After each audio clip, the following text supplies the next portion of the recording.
Dr. Jiho Kim stared at his computer screen in disbelief. The radio signals coming from space made no sense. They were too organized, too complex to be natural. He had been studying space signals for 15 years at Seoul National University, but nothing like this had ever appeared on his equipment. The patterns were mathematical, almost like a language. Jiho felt his heart racing as he checked his data again and again. This was not a mistake. Something intelligent was sending these signals toward Earth. He grabbed his phone and called his friend at the Korean Space Agency. "Hyun, you need to look at the data I'm sending you right now," Jiho said, his voice shaking slightly. "We might have found proof that we're not alone."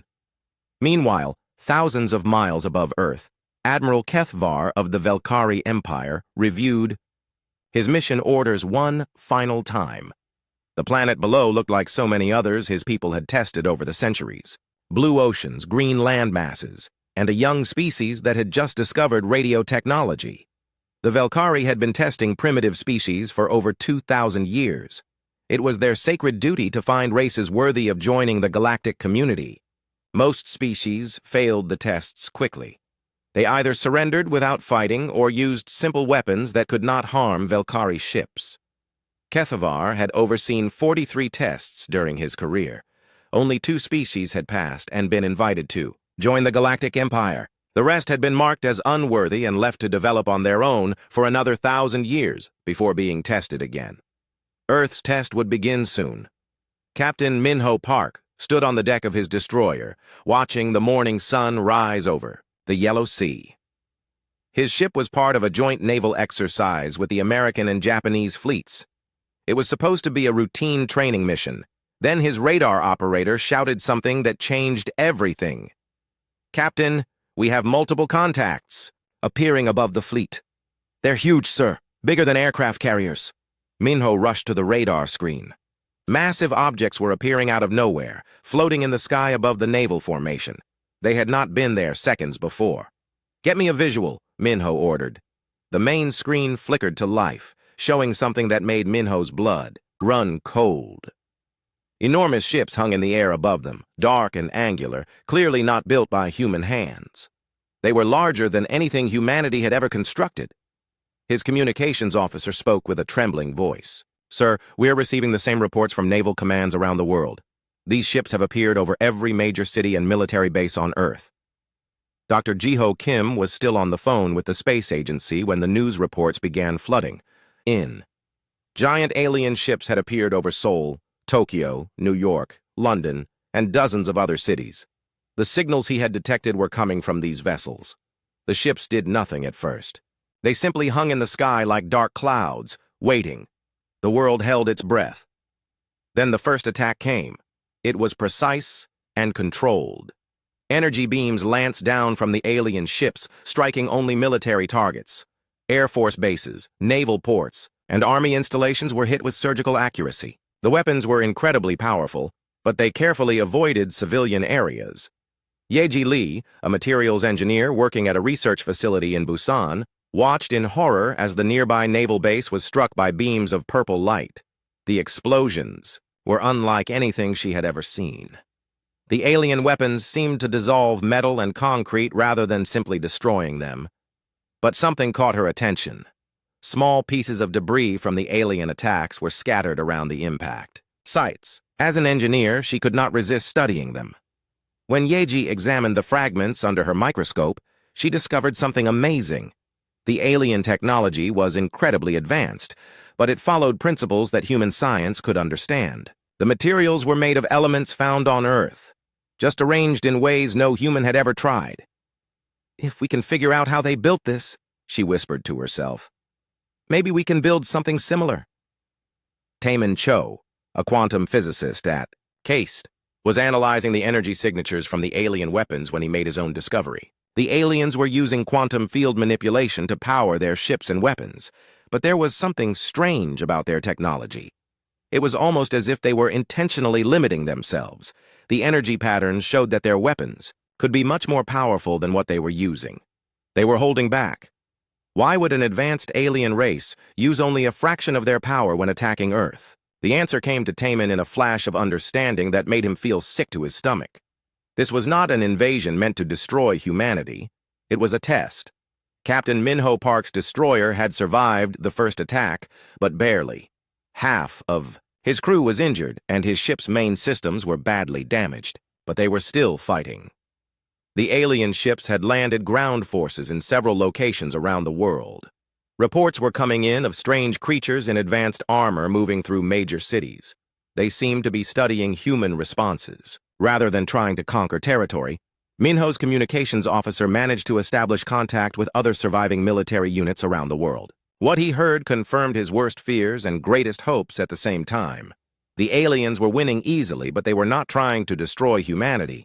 They were testing how humans would react under pressure, and humanity was reacting in ways that seemed to surprise the aliens. Instead of panicking or surrendering, humans around the world were fighting back with incredible determination. More importantly, they were learning from each encounter with the aliens and adapting their tactics. Dr. Jiho Kim had managed to decode some of the alien communications using the patterns he had studied. What he learned made him realize the terrible truth about Earth's situation. The aliens called themselves the Valkyrie. They had done this to hundreds of other worlds. Most species either surrendered immediately or fought using the same simple tactics until they were defeated. But humans were different. In just 72 hours, military units around the world had begun working together in ways the Valkyrie had never seen before. Information about alien weaknesses was being shared instantly across the globe. Human scientists and engineers were studying captured alien technology and making improvements to human weapons at an incredible speed. Human soldiers were developing new tactics specifically designed to fight aliens. The Valkyrie had expected Earth to surrender within 3 days. Instead, they found themselves facing a species that seemed to become more dangerous with each passing hour. Yeji Lee had been working without sleep for 3 days straight. Using the alien debris she had collected, she had managed to create a prototype energy shield that could stop alien weapons. It was crude compared to alien technology, but it worked. More importantly, her design was already being shared with engineers around the world through the internet. Within hours, human forces would have better protection against alien attacks. Taemin Cho had made an even more significant breakthrough. By studying the quantum signatures of alien communications, he had learned to intercept and decode their messages. For the first time, humanity could listen to what the aliens were saying about the test. What he heard made his blood run cold. The aliens were surprised by human resistance, but they were not impressed. They were simply noting that humans would require a stronger test than most species. Phase 2 of their testing protocol would begin soon. Phase 2 meant that the aliens would stop holding back. Captain Minho Park received new orders from the hastily formed Earth Defense Command. All surviving military units were to gather information about alien capabilities and share it immediately. Humanity had perhaps days before the aliens escalated their attacks. But those days might be enough. Humans had already proven they could learn faster than any species the aliens had encountered before. If they could continue adapting and improving, they might have a chance. As the first part of the test ended, Admiral Kethvar reviewed the data his forces had collected. The humans had performed better than expected, but they were still just a primitive species with simple technology. He authorized Phase 2 of the testing protocol. His forces would increase their attacks and use more advanced weapons. The humans would either surrender or be overwhelmed. Kethvar had no way of knowing that he had just made the first in a series of mistakes that would doom his empire and change the galaxy forever. The test would continue, but the results would be nothing like what the Valkyrie expected. Phase 2 began at dawn on the 4th day. Admiral Kethvar had decided that the humans needed a stronger test. Instead of just bombing military targets from orbit, he sent ground forces to major cities around the world. The Valkyrie soldiers were impressive creatures. They stood 8 feet tall, wore armor that could stop any human weapon, and carried energy rifles that could cut through tank armor like paper. They had conquered dozens of worlds using these same tactics. But as the first Valkyrie dropships landed, in Seoul they encountered something no previous test species had ever provided: organized resistance that had spent 3 days preparing specifically for this moment. Sunho Kang crouched behind a pile of rubble that had once been a city bus. The former Special Forces operator had been leading civilian resistance groups since the aliens first arrived. But now he had something that changed everything: alien technology. Yeji Lee's improvised energy shields had been distributed to resistance fighters around the world. They were bulky and could only stop a few alien shots before burning out, but they gave humans a fighting chance for the first time. More importantly, Sunho had spent the last 3 days studying every piece of video footage of alien soldiers in action. He had identified patterns in their movement, weaknesses in their tactics, and flaws in their equipment. When the first Velkari squad advanced down the street toward Sunho's position, they expected to face primitives with simple weapons. Instead, they found themselves caught in a carefully planned ambush using modified human explosives combined with alien energy cells. The explosion was devastating. 2 Velkari soldiers were killed instantly, and a third was badly wounded. The surviving aliens retreated in confusion, something that had never happened before in a test. Similar scenes were playing out around the world. In Tokyo, resistance fighters were using alien energy signatures to track Velkari movements through buildings. In New York, human soldiers had learned to jam alien communications using modified radio equipment, but the most significant developments were happening in laboratories and workshops around the globe. Dr. Ji-Ho Kim had been working with Taemin Cho to understand Velkari technology. What they discovered was both exciting and terrifying. The aliens were far more advanced than humanity, but their technology followed logical principles that human science could grasp. "Look at this," Taemin said, pointing to readings from an alien energy cell. "They're using quantum field manipulation, but the mathematics are actually simpler than I expected. It's like they've found shortcuts that we never considered." Ji-Ho nodded grimly. "Which means we can learn to use those same shortcuts. The question is whether we can do it fast enough." They were not the only ones making rapid progress. Around the world, human scientists and engineers were working together through the internet to share discoveries and improve designs. The alien attack had done something unexpected. It had united humanity's greatest minds in a common cause. Yeji Lee had moved beyond simple energy shields. Working with salvaged alien materials, she had created a prototype weapon that could actually damage Velkari armor. It was crude and unreliable, but it proved that human engineering could compete with alien technology. Even more impressive, her designs were being improved by engineers around the world within hours of being shared online. Each new version was better than the last, incorporating ideas from dozens of different human perspectives.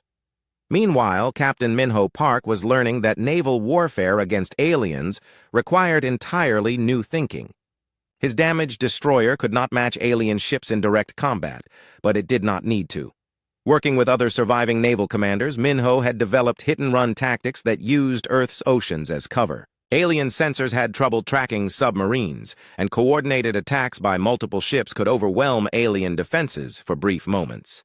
During one such attack, Minho's forces managed to capture an entire alien dropship.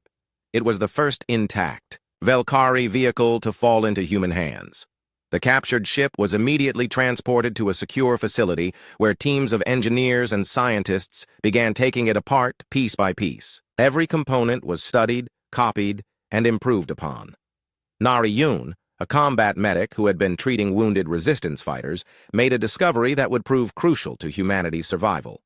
Alien energy weapons caused strange injuries. That seemed to change over time. At first, the wounds were devastating, but survivors of alien attacks showed something remarkable. Their bodies were adapting to resist the energy damage.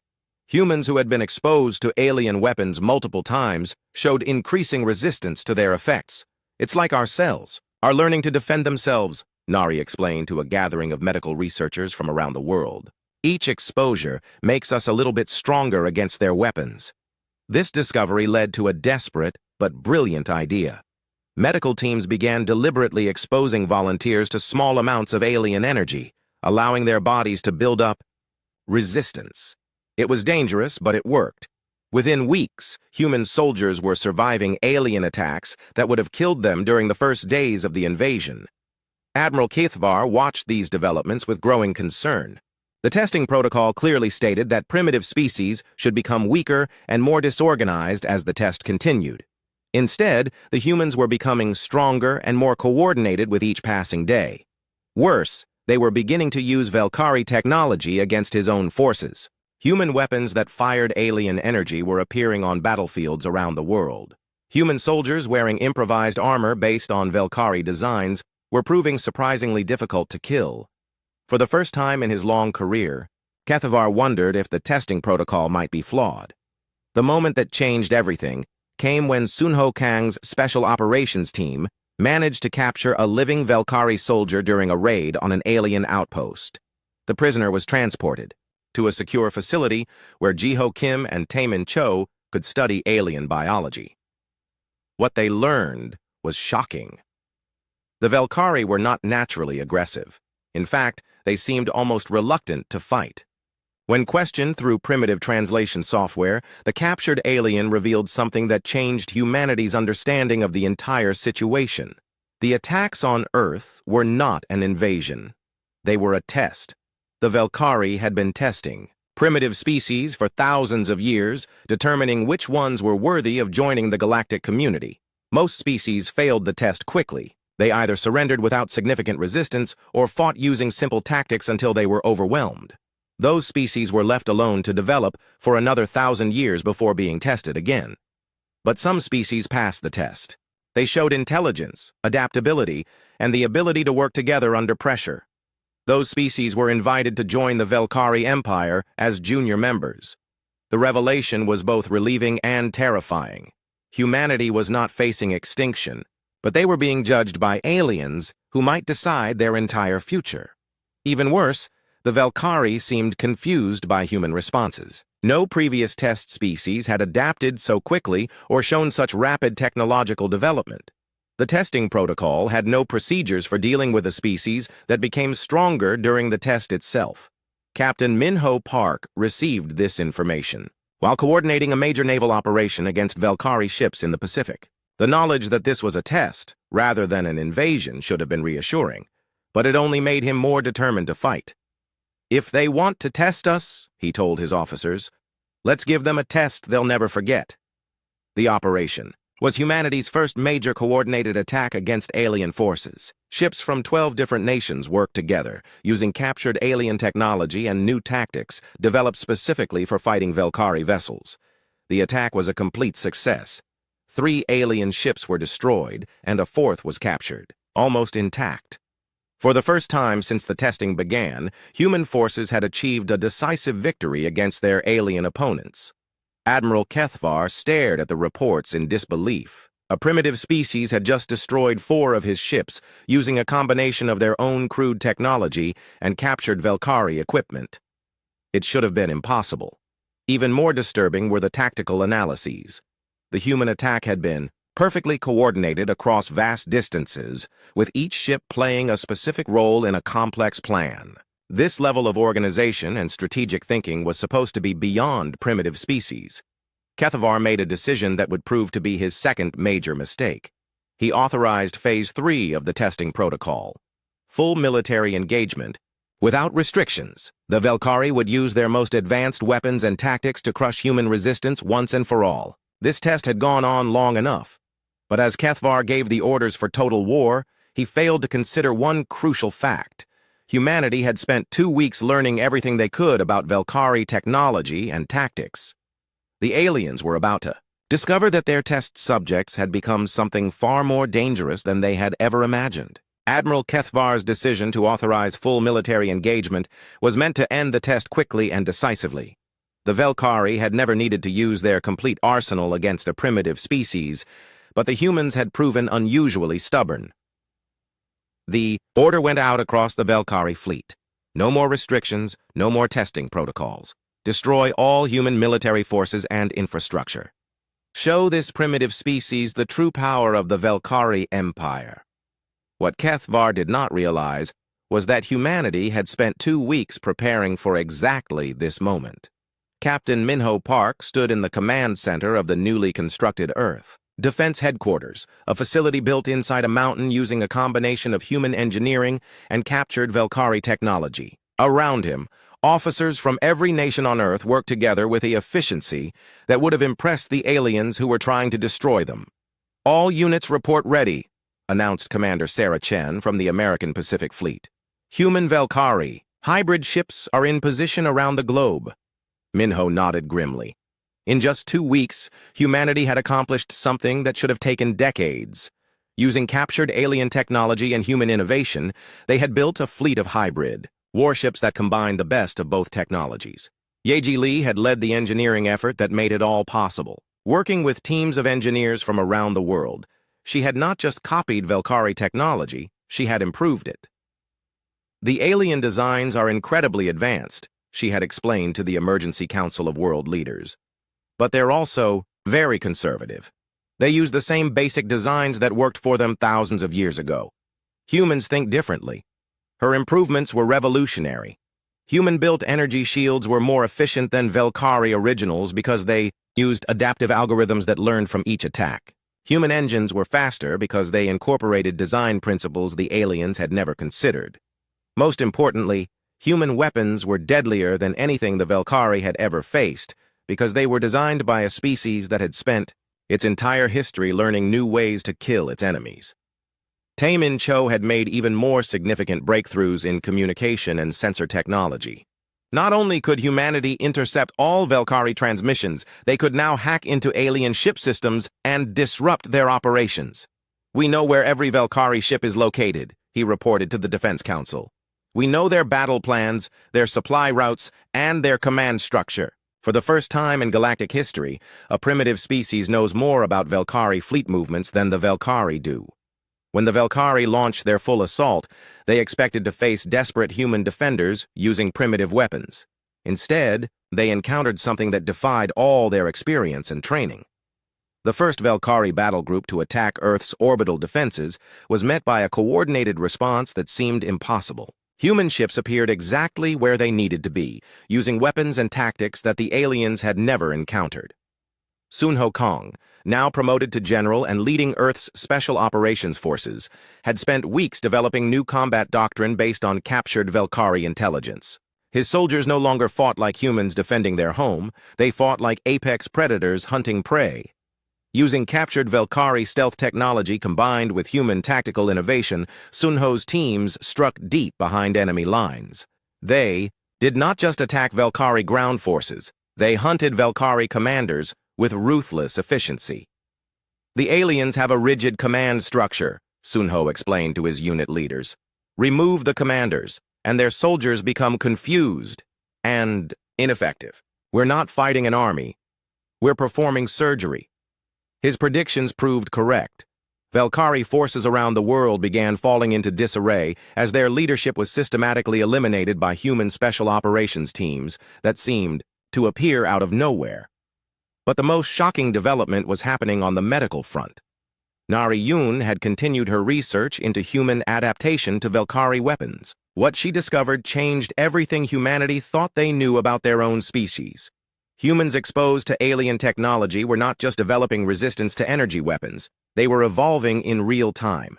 Soldiers who survived multiple battles with Valkyrie forces showed enhanced reflexes, improved healing rates, and increased intelligence. "It's as if the alien technology is triggering dormant genetic potential," Nari reported to the World Scientific Council. "Humans are not just adapting to fight aliens, we're becoming something more than human." She led the development of controlled exposure protocols that safely enhanced human soldiers. The process was voluntary but highly effective. Enhanced humans could match Valkyrie soldiers in physical combat and surpass them in tactical thinking. When Admiral Kethvar received reports of enhanced human soldiers defeating Valkyrie forces in hand-to-hand combat, he initially dismissed them as impossible. No primitive species could enhance themselves so quickly. Then he watched the battle recordings. Human soldiers were moving faster than Valkyrie troops, hitting harder and demonstrating tactical awareness that seemed almost supernatural. They anticipated alien moves before they were made and adapted to new weapons within minutes of encountering them. Worse, these enhanced humans were leading normal human forces with incredible effectiveness. Human armies were fighting with coordination and precision that rivaled the best Valkyrie units. The turning point came when Captain Minho Park led the largest space battle in human history. The Velkhari had committed their main battle fleet to destroying Earth's orbital defenses. It was a massive force that had conquered dozens of worlds over the centuries. Minho's response demonstrated how completely humanity had transformed in just a few weeks. Instead of desperately defending Earth's orbit, human forces struck at Velkhari, supply lines across 3 different star systems simultaneously. Using faster-than-light technology reverse-engineered from captured Velkhari ships, human battle groups appeared without warning at Velkhari fuel depots, ammunition stockpiles, and command centers throughout the local region of space. The attacks were perfectly coordinated and devastatingly effective. The Velkhari fleet attacking Earth suddenly found itself cut off from all supplies and reinforcements. But the final blow came from an unexpected source. Dr. Ji-Ho Kim had been working with captured Velkhari databases to understand alien culture and history. What he discovered was information that would change the course of the war. The Velkhari Empire was not as united or powerful as they pretended. They ruled through a combination of superior technology and carefully maintained fear. Most of their subject species were kept in primitive conditions and told that resistance was hopeless. But humanity had just proven that resistance was not only possible, it was successful. Ji-Ho coordinated with Taemin Cho to broadcast the truth about human victories across the entire Velkhari Empire. Using captured alien communication networks, they sent detailed reports of human tactical innovations, technological improvements, and military successes to every world under Velkhari control. The effect was immediate and devastating to Velkhari. Authority, subject species across the Empire, began questioning Velkhari invincibility. Some started developing their own resistance movements. Others simply stopped cooperating with Velkhari demands. Admiral Kethvar found himself fighting a war on multiple fronts as his empire began falling apart around him. But the final humiliation came when Sunho Kang's special operations teams captured the Velkhari flagship. The operation was a masterpiece of human tactical thinking combined with alien technology. Using captured Velkhari stealth ships and enhanced human soldiers, Sunho's team infiltrated the massive command vessel and seized control of its bridge. Instead of simply destroying the ship, they turned it into a weapon against the remaining Velkhari fleet. Using the flagship's command codes and communication systems, they sent false orders that scattered alien forces and left them vulnerable to human attack. The last major Velkhari fleet was destroyed by its own flagship, now under human control. Admiral Kethvar survived the battle, but barely. As his remaining ships retreated from Earth space, he sent one final transmission to Velkhari High Command. "The test has failed catastrophically," he reported. "This species is unlike anything we have encountered. They do not just resist, they evolve. They do not just fight, they transform everything they touch into weapons. They are no longer human. They are something else." "What are your recommendations?" came the reply from the Velkhari homeworld. Kethvar looked at the tactical displays showing human ships pursuing his retreating forces. The hunters had become the hunted, and the prey had become predators. "Run," he said simply. "Run and pray they do not follow." But as Kethvar's damaged ship limped toward the edge of the solar system, he could see on his sensors that it was already too late. Human ships were following the Velkhari retreat, moving faster than any alien vessel. They were not content to simply drive off their attackers, they were hunting them. The Velkhari High Command received Admiral Kethvar's retreat message with disbelief that quickly turned to fear. No test species in their 1,000-year history had ever defeated a Velkhari fleet. The idea that primitives from a single world could threaten their empire seemed impossible, but the evidence was undeniable. Long-range sensors showed human ships pursuing Kethvar's retreating forces deep into Velkhari space. These were not desperate refugees fleeing their homeworld. They were hunters, following wounded prey. Supreme Commander Velthar convened an emergency session of the Velkhari War Council. The ancient aliens stared at the tactical displays showing the impossible. Human vessels were faster and more maneuverable than anything in the Velkhari fleet. "How is this possible?" demanded General Kexran, the Empire's chief military strategist. "They had primitive technology just months ago." The answer came from Intelligence Director Yulven, who had been analyzing captured human transmissions. "They did not simply copy our technology, they improved it. Their ships use hybrid designs that combine Valkyrie principles with innovations we never considered. That is impossible, General Kexran insisted. It takes centuries to develop improvements. To Valkyrie technology? Not for this species, Yulvan replied grimly. They appear to think differently than any race we have encountered. Where we see perfected designs, they see opportunities for improvement. Supreme Commander Velthar made a decision that would doom his empire. Instead of attempting to negotiate with humanity or simply avoiding human space, he ordered the deployment of the Valkyrie's most powerful weapons, planet crackers, reality disruption fields, and temporal displacement bombs. Weapons that had ended civilizations were to be used against Earth and any human forces that dared venture into Valkyrie territory. We will show these primitives the true power of the Valkyrie Empire, Velthar declared. They may have defeated one fleet, but they cannot stand against weapons that reshape reality itself. But by the time the Valkyrie superweapons reached the edge of human space, they found something that defied all logic and expectation. Humanity was ready for them. Taemin Cho had led the crash program to develop defenses against Valkyrie superweapons. Working with captured technical manuals and human theoretical physics, his teams accomplished in weeks what should have taken decades. The aliens think in straight lines, he explained to the Emergency Defense Council. Their superweapons are incredibly powerful, but they follow predictable principles. If we can disrupt those principles... His solution was elegant and terrifying. Instead of trying to match Valkyrie firepower, humanity developed weapons that turned alien superweapons against themselves, counter-temporal shielding that reflected time displacement attacks back at their sources, reality anchors that prevented dimensional weapons from functioning, and most devastating of all, quantum cascade triggers that turned planet crackers into massive explosions that consumed everything within light years. Yeji Lee's engineering. Teams had built these defensive systems into every human ship and installation, but they had also done something the Valkyrie never expected.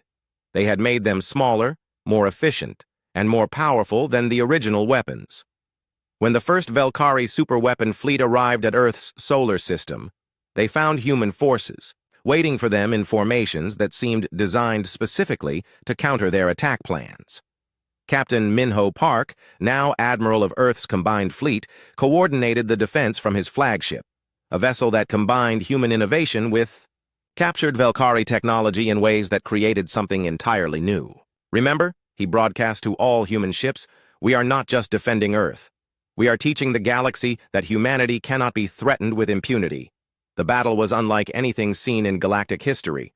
Valkyrie planet crackers fired beams of energy capable of shattering worlds only to have those beams reflected back by human countertemporal shields. The alien weapons destroyed their own ships instead of their intended targets. Reality disruption fields meant to erase human vessels from existence simply stopped working when they encountered quantum anchors that prevented dimensional manipulation. Most spectacularly when the Valkyrie deployed their temporal displacement bombs to erase human forces from the timeline itself, Taemin Cho's teams activated quantum cascade triggers that turned the alien weapons into massive temporal explosions. The explosions did not just destroy the Valkyrie fleet, they created ripples in time that reached backward to affect Valkyrie forces throughout the region. Ships that had been retreating from previous battles suddenly found themselves caught in temporal storms that aged them to dust in seconds. But the most shocking moment came when General Sunho Kang led a boarding assault on the Valkyrie superweapon command ship. His enhanced human soldiers did not just fight their way through alien defenses. They moved through the ship like ghosts, appearing and disappearing in ways that Valkyrie sensors could not track. Nari Yoon's medical enhancements had produced soldiers who were no longer entirely human. They could phase through solid matter for brief moments, see across multiple spectrums of light, and react to threats faster than conscious thought. When they reached the command bridge, they found the Valkyrie commanders paralyzed with terror. The aliens had never encountered anything like these enhanced humans. "Surrender your ship," Sunho demanded through a translation device, "and you will be treated according to the laws of war." The Valkyrie commander stared at him in disbelief. "You are offering us mercy? After we tried to destroy your world?" "We are not like you," Sunho replied. "We do not test primitive species to see if they are worthy. We judge individuals by their actions." The Valkyrie surrendered without further resistance. Dr. Jiho Kim was among the first humans to explore the captured superweapon ship. What he found in the alien databases changed everything humanity thought they knew about the galaxy. The Velkari Empire was built on a lie. They were not the ancient, powerful civilization they claimed to be. They were themselves the descendants of a species that had once been tested by even more ancient beings. Thousands of years ago, the ancestors of the Velkari had been primitive, creatures on a single world when beings from beyond the galaxy had arrived to test them. Unlike humanity, the early Velkari had failed their test but had been allowed to survive. The testing beings had left behind some of their technology and a simple message: when you are ready, test others as we have tested you. The Velkari had misunderstood the message. They thought they were supposed to find species worthy of joining their empire. In reality, they were supposed to find species worthy of surpassing them. We are not the first, Jiho realized as he read the ancient records. There have been others who passed the test and moved beyond this galaxy. The Velkari were meant to find the next species ready to evolve. The revelation was both humbling and terrifying. Humanity had not just defeated the Velkari, they had passed a test that spanned millions of years and countless civilizations. But they were not the end of the chain. Somewhere in the vast universe, the original testing beings were still watching, waiting to see what humanity would do with their newfound power. Admiral Minho Park received this information while coordinating the final assault on the Velkari, homeworld. Human forces had swept through Velkari space in a campaign that lasted only weeks, but covered thousands of light years. Everywhere they went, they found the same pattern. Velkari forces that tried to resist were quickly defeated by superior human technology and tactics. Velkari colonies that surrendered were treated with fairness and allowed to govern themselves. Most surprisingly, many Velkari civilians welcomed human rule. The empire had been oppressive and stagnant for centuries. Human innovation and energy brought hope to worlds that had forgotten what progress looked like. The final battle for the Velkari homeworld was not really a battle at all. The remaining Velkari fleet surrendered without firing a shot when they saw the human armada approaching their capital. Supreme Commander Velthar was brought before Admiral Minho Park as a prisoner of war. The ancient alien looked at his human captor with something approaching wonder. "How did you change so quickly?" Velthar asked. "When we first arrived at your world, you were barely capable of spaceflight. Now you have technology that surpasses our own." Minho considered the question carefully before answering. "You tested us expecting us to fail or submit. Instead, you gave us the greatest gift possible, a reason to become more than we were." "And what will you do now?" Velthar asked. "Will you rule the galaxy as we did?" Minho shook his head. "We will do what you should have done. We will help other species become the best versions of themselves, not through tests or conquest, but through cooperation and shared knowledge." As human forces took control of the last Velkari strongholds, the news of humanity's victory spread across the galaxy at faster-than-light speed. The message was simple but revolutionary. The Velkari Empire was gone, defeated by a species that had been primitive just months before. The galaxy was free to evolve and grow without the oppressive oversight of the testing regime. But in the depths of space, ancient sensors detected the fall of the Velkari and sent signals toward the edge of the galaxy. The original testing beings had been notified that another species had passed the test. Humanity's real test was about to begin. 2 years had passed since the last Velkari ship surrendered to human forces. The galaxy had changed in ways that no one could have predicted when the first alien vessels appeared over Earth. Dr. Jiho Kim stood in the observation deck of the research station that had once been the Velkari capital, watching human ships move through space with an efficiency that amazed even him. These were not the crude vessels that had first fought the aliens. They were something entirely new. Human technology had evolved beyond simply copying and improving Velkari designs. Working with scientists from dozens of former Velkari colonies, humanity had developed ships that seemed to think for themselves, weapons that adapted to any threat, and engines that could cross the galaxy in days rather than months. "Director Kim," called his assistant, a young Velkari scientist named Ketlin, who had joined the human research program voluntarily. "We have received another request for membership in the Human Alliance." Jiho nodded without surprise. It was the 15th request this week. Species across the galaxy were abandoning their old governments and asking to join humanity's rapidly expanding alliance. But these were not conquest or forced submissions. They were voluntary partnerships based on something the galaxy had never seen before: genuine cooperation between species. "What makes them want to join us?" Caitlin had asked during her first week working with humans. "We do not rule," Jiho had explained. "We teach, we share. We help other species become better versions of themselves instead of keeping them primitive." The truth was even more remarkable than Jiho's simple explanation. Humanity had not just defeated the Velkari Empire. They had replaced it with something revolutionary. Instead of testing species to see if they were worthy, humans helped species develop their own potential. Instead of keeping alien technology secret, they shared their innovations freely. Instead of ruling through fear, they led through example. Captain Sunho Kang, now general of the Human Expeditionary Force, commanded fleets that explored the furthest reaches of the galaxy. But his missions were not military campaigns. They were rescue operations. Throughout Velkari space, his forces found worlds where species had been kept primitive and oppressed for thousands of years. Some had been used as slaves. Others had been prevented from developing technology that might threaten Velkari control. "Every world we liberate shows us how evil the old empire really was," Sunho reported during a communication with Earth. The Velkari did not just test species, they deliberately kept them weak and dependent. His enhanced soldiers had become something beyond human, but they used their abilities to protect rather than conquer. When they encountered resistance from species loyal to the old Velkari regime, they responded with precisely applied force that minimized casualties while demonstrating humanity's overwhelming capabilities. But the most effective weapon in Sunho's arsenal was not his enhanced soldiers or advanced ships. It was the example of what cooperation with humanity could achieve. Yeji Li had established engineering centers on hundreds of worlds, teaching alien scientists how to develop their own technology using human principles. Within months, species that had been primitive for millennia were building ships and tools that rivaled anything the Velkari had ever created. "The secret is not the technology itself," Yeji explained to a gathering of alien engineers on the former Velkari homeworld. "The secret is thinking differently about what technology can do."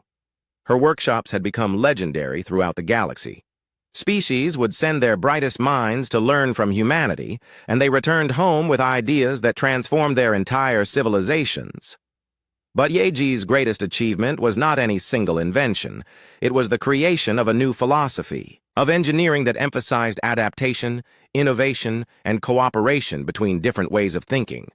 Meanwhile, Nari Yoon led medical programs that were revolutionizing life throughout the galaxy. Her research into human enhancement had expanded to include willing volunteers from dozens of species. The results were remarkable. Aliens who underwent human medical enhancement did not become more human. They became better versions of their own species. Velkari became stronger and smarter. Insectoid species developed enhanced hive mind connections. Energy beings learned to manipulate matter in ways they had never imagined. "We are not trying to make everyone human," Nari explained to the Galactic Medical Council, a new organization that included representatives from over 200 species. "We are trying to help everyone become the best possible version of themselves." Her medical stations had become pilgrimage sites for species seeking to overcome genetic limitations, cure ancient diseases, or simply explore their potential. The demand was so great that human medical teams were working around the clock to train alien doctors in the new techniques. Admiral Minho Park coordinated these efforts from the massive command station that orbited Earth. The facility was a marvel of human-alien cooperation, staffed by beings from across the galaxy who had chosen to work with humanity. But Minho's greatest challenge was not military or administrative. It was philosophical. "What happens when we run out of species to help?" he asked during a strategy meeting with the other human leaders. "What happens when the entire galaxy has been transformed?" The question was not theoretical. Human expansion across the galaxy was proceeding at an incredible pace. Every month, new species joined the human alliance. Every week, former Velkari colonies requested human assistance with development projects. At the current rate, the entire galaxy would be under human influence within a decade. Taemin Cho provided part of the answer through his research into the ancient beings who had originally tested the Velkari. Working with information from captured Velkari archives and new discoveries made by human exploration fleets, he had begun to piece together the truth about the galaxy's hidden history. The testing cycle has been going on for millions of years, he reported to the Leadership Council. Species rise, get tested, either pass or fail, and then become testers themselves. But the original testers, the ones who started it all, they moved beyond this galaxy long ago. His research suggested something that was both exciting and terrifying. Humanity was not the first species to pass the ultimate test.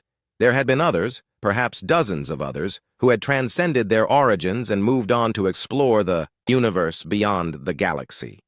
Where did they go? Jiho asked during one of their research sessions. Taemin pointed to star charts showing the vast emptiness between galaxies. Out there, to places we cannot even imagine. But Taemin's most significant discovery was hidden in the deepest layers of Velkari historical records. The original testing beings had left behind more than just technology and instructions. They had left observers. Ancient automated systems had been monitoring galactic civilization for millions of years, watching for species that might be ready to join the cosmic community that existed beyond individual galaxies. These observers had been watching humanity's rapid expansion across the galaxy. They had been analyzing human technology, studying human philosophy, and evaluating human potential, and they had reached a conclusion. The message arrived through channels that humanity had not even known existed. It bypassed all normal communication systems and appeared simultaneously on every human ship, station, and settlement across the galaxy. The content was simple but profound. Greetings, children of Earth. Your transformation of the galaxy has been observed and evaluated. You have demonstrated capabilities that suggest readiness for the next phase of cosmic evolution. Representatives will arrive soon to conduct final evaluation. Prepare accordingly. Admiral Minho Park called an emergency session of the Human Leadership Council. Leaders from across the galaxy gathered virtually to discuss this new development. It seems our success has attracted attention, Jiho observed grimly. The question is, what kind of attention? Sunho was more direct in his assessment. After what we did to the Velkari, do we really want to meet the beings who created them? Yeji had a different perspective. Maybe this is what we have been preparing for. Everything we have learned, everything we have built, maybe it was all leading to this moment. Nari raised the most important question. Are we ready? Are we strong enough to face beings who are to the Velkari what the Velkari were to us?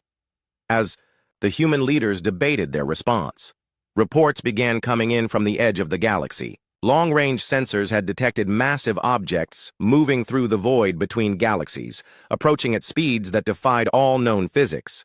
The objects were artificial constructs larger than planets, powered by energy sources that made human fusion reactors look like candles. They moved through space in formations that suggested intelligence and purpose. Most remarkably, they were slowing down as they approached the galaxy, as if they wanted to arrive peacefully rather than as conquerors. Admiral Minho Park made the decision that would define humanity's future. Instead of preparing for war or hiding from the approaching beings, he ordered human fleets to move to the edge of the galaxy and wait. If they want to test us, he announced to the galaxy, they will find us ready, but they will also find us united. Every species, every world, every being that has chosen to stand with humanity will have a voice in what happens next. As human ships moved to form a defensive line at the galaxies, 5 years had passed since the first alien ships appeared over Earth. The galaxy was no longer recognizable as the same place where the Velkari Empire had once ruled through fear and oppression. Dr. Jiho Kim stood in the command center of the massive space station that served as humanity's diplomatic headquarters. Around him, beings from hundreds of species worked together with an efficiency that would have amazed the old Velkari administrators. But Jiho was not watching the busy activity. Around him, his attention was focused on the massive holographic display showing the edge of the galaxy, where human and allied fleets waited for the arrival of the ancient beings who had created the testing cycle. "Contact in 6 hours," reported Commander Hyun, a young officer who had been born on one of the first human colonies established after the Velkari defeat. The constructs are maintaining peaceful approach vectors. Jiho nodded, but felt no relief. In the months since the ancient beings had announced their coming, humanity had prepared for every possibility. But they still had no idea what to expect. From entities who had been manipulating galactic civilization for millions of years. The preparation had been unlike anything in galactic history.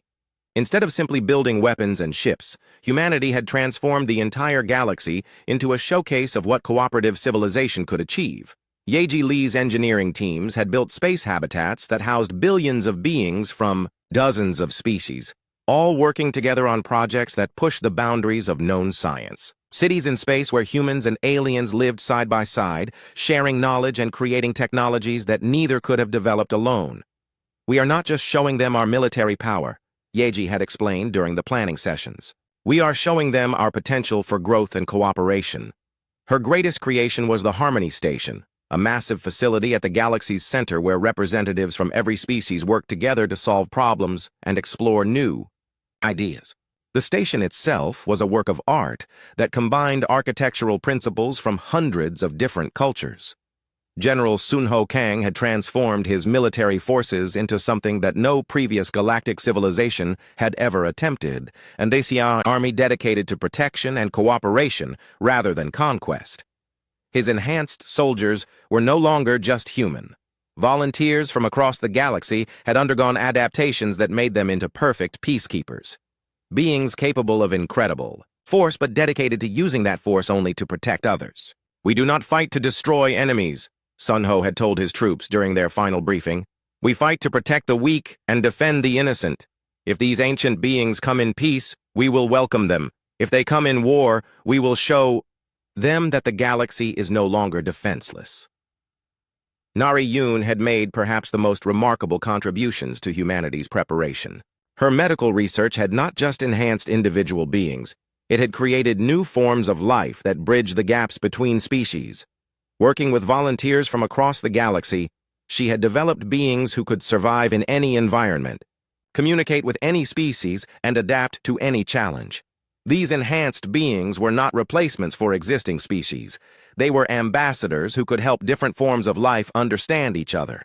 Life is not about competition between species, Nari had declared to the Galactic Life Sciences Council. Life is about cooperation between all forms of consciousness. We are showing the universe what is possible when beings work together instead of fighting each other.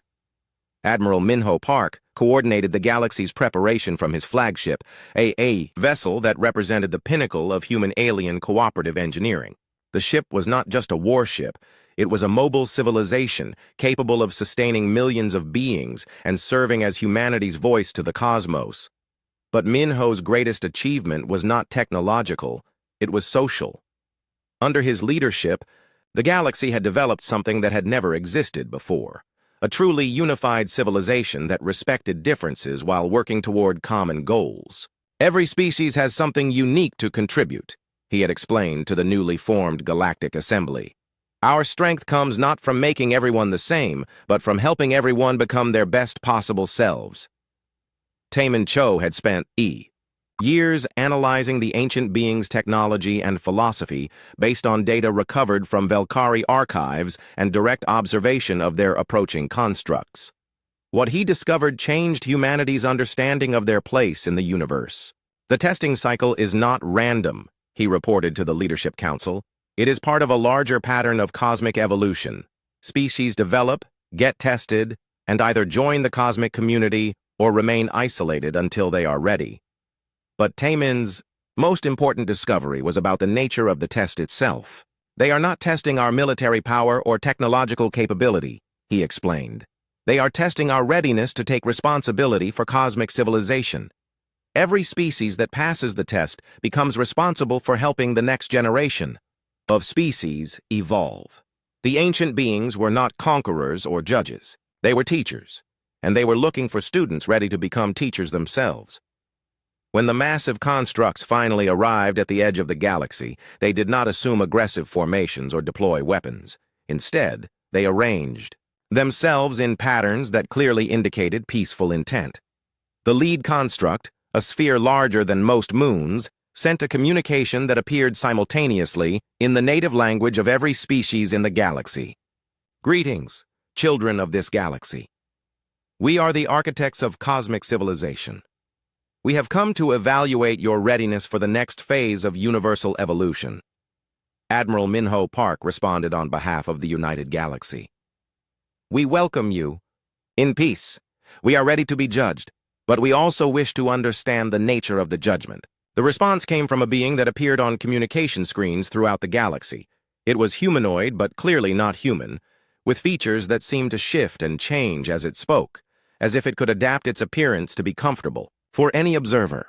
You have already passed the preliminary test by transforming your galaxy from a place of oppression into a place of cooperation. But the final test is more challenging. Are you ready to take responsibility for cosmic civilization itself? The ancient being, who introduced itself as Architect Prime, explained the truth about the universe that no galactic civilization had ever learned. The cosmos was vast beyond imagination, filled with billions of galaxies and countless forms of life. But most of these civilizations remained isolated, trapped in cycles of conflict and stagnation. The architect's mission was to find species capable of breaking these cycles and helping other civilizations evolve. They traveled between galaxies, testing species and inviting successful ones to join the cosmic community. Your species is unusual, Architect Prime explained to the assembled leaders of the galaxy. Most species that pass our tests do so through military conquest or technological superiority. You are the first to pass through cooperation and enhancement of others. Dr. Jiho Kim asked the question that had been troubling him since the architect's arrival. What happened to the species that came before us? The ones who created the Velkari testing system? Architect Prime's expression became something that might have been sadness. They chose a different path. They became so focused on testing and judging that they forgot how to grow and evolve. They isolated themselves and eventually faded away. The revelation was sobering. The testing system that humanity had overthrown was not ancient wisdom. It was the remnant of a species that had failed its own evolution. You have a choice, Architect Prime continued. You can remain in this galaxy and continue developing your cooperative civilization. Or you can join us in traveling between galaxies, helping other species evolve and grow. General Sunho Kang asked the practical question, what would that involve? What would we be expected to do? The answer was both inspiring and daunting. The cosmic community consisted of hundreds of species from different galaxies, all working together to explore the universe and help new civilizations develop. They built space habitats between galaxies, created technologies that could reshape matter and energy, and explored dimensions beyond normal space and time. Most importantly, they served as teachers and guides for species making their first steps toward cosmic civilization. But joining us means leaving your galaxy behind, Architect Prime warned. You would become citizens of the universe rather than children of a single world. The decision was not made by human leaders alone. Using the communication networks that connected every world in the galaxy, a vote was held that included every intelligent being willing to participate. The question was simple. Should the galaxy join the cosmic community, knowing that it would mean leaving their home and taking responsibility for helping other civilizations evolve? The result was overwhelming. Beings across the galaxy voted to accept the invitation, not out of ambition for power, but from a desire to help others achieve what they had achieved. But the most remarkable part of the decision was what happened next. Species that had been enemies just years before worked together to prepare for the transition. Velkari engineers helped design the massive ships that would carry galactic civilization to the stars between galaxies. Former test subjects became